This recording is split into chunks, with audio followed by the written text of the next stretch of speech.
I do think that shooting, I hope that'll be examined because... What's happened with the investigation? We don't know anything about this kid. Well, Piers, I don't know, because you're not from the United States, it's very common for assassins of presidents to have no motive at all.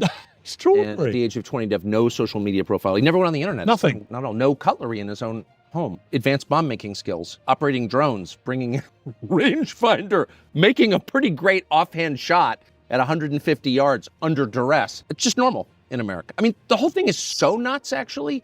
The fact that the Secret Service allowed this to happen, which they did. The guy's on the most... If I was running the Secret Service for the day, what's the first place you'd look? Oh, it would be the flat roof with a direct line on the stage. You think? And there was not one agent positioned or assigned to look at that. None. They had no idea. Why? Well, because they wanted to kill Trump, obviously. The Biden administration wanted to kill Trump. I mean, there's no doubt. Do you genuinely think? Of course I know that. And I know that by what I saw. In other words, if you leave your child inside a locked car on a hot day and go into a casino and spend 3 hours gambling and the kid suffocates, I can say, Piers, you killed your child. And you say, well, I didn't mean to. Doesn't matter. You didn't care enough about your child that you went back and rescued him from suffocation.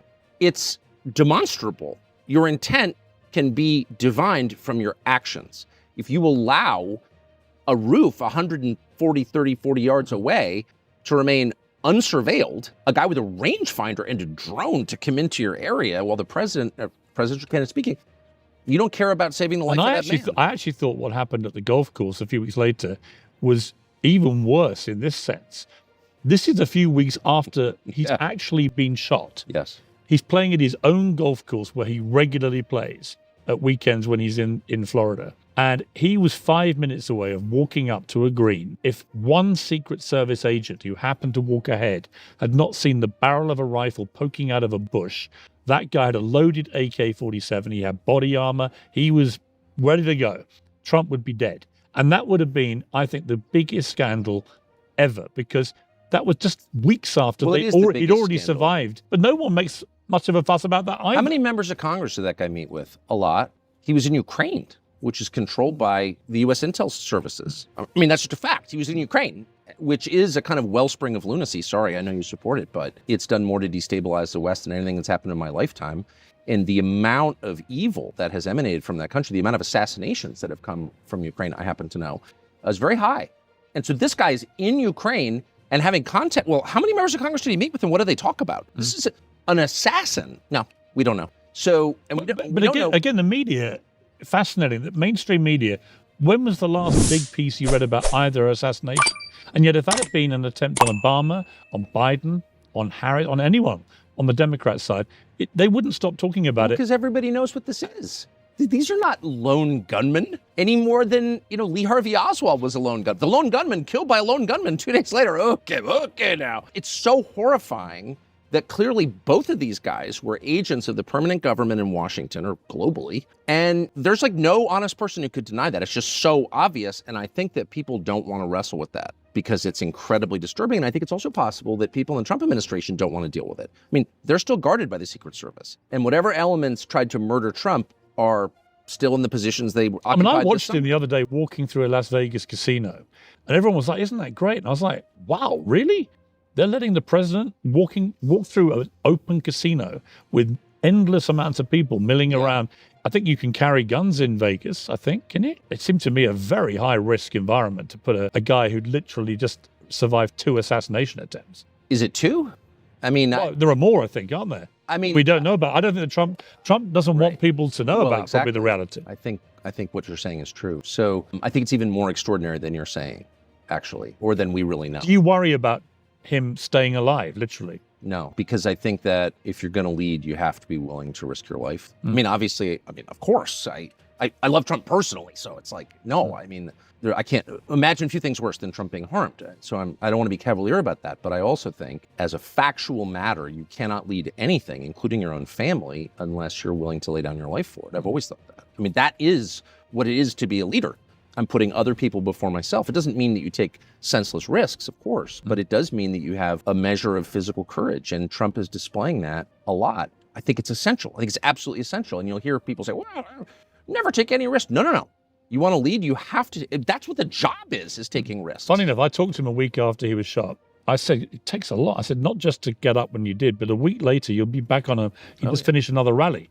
And I said, did you not have any second thoughts about getting on a stage with 20,000 more strangers a week after you were shot?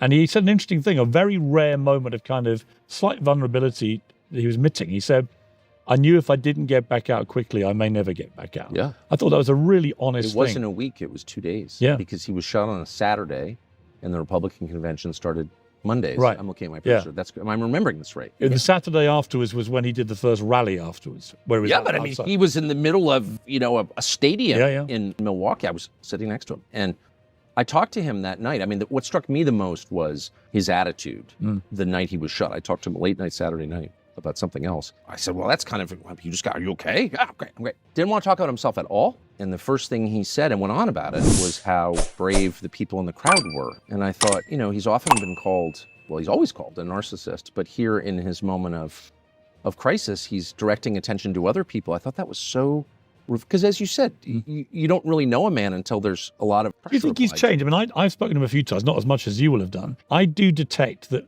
two things have changed him as a man. One, getting a second chance at life, literally, where half an inch and he's dead. And the other, getting another go at the presidency, which was, whatever people want to say, it was completely derailed by the pandemic. And I think that without that pandemic, he'd have been re-elected very comfortably. And so he had a chance to sort of do over at two things, professional and personal. Yes. And I do sense with him, privately, but also what I'm seeing in public, a slightly changed guy. Do you feel that? Oh, I strongly feel that. I strongly feel, on many levels, I've noticed it. I mean, I was at the inauguration and, right near him when he gave that inaugural, I've never seen him read. He's an amazing conversationalist, a wonderfully entertaining host in person, and he's a great extemporaneous speaker, but he's never been a great teleprompter reader. He didn't miss, as a teleprompter reader, I notice, he didn't miss a single word in that inaugural. He was just so calm. It's stylistic, but I think it speaks to something and deep. disciplined. And disciplined. And really focused, right? But the pitfall, look, I mean, Trump has full command of the U.S. government to the extent anybody ever does, because it's so huge, and more power in his first week of the presidency than any president in my lifetime, more than Reagan.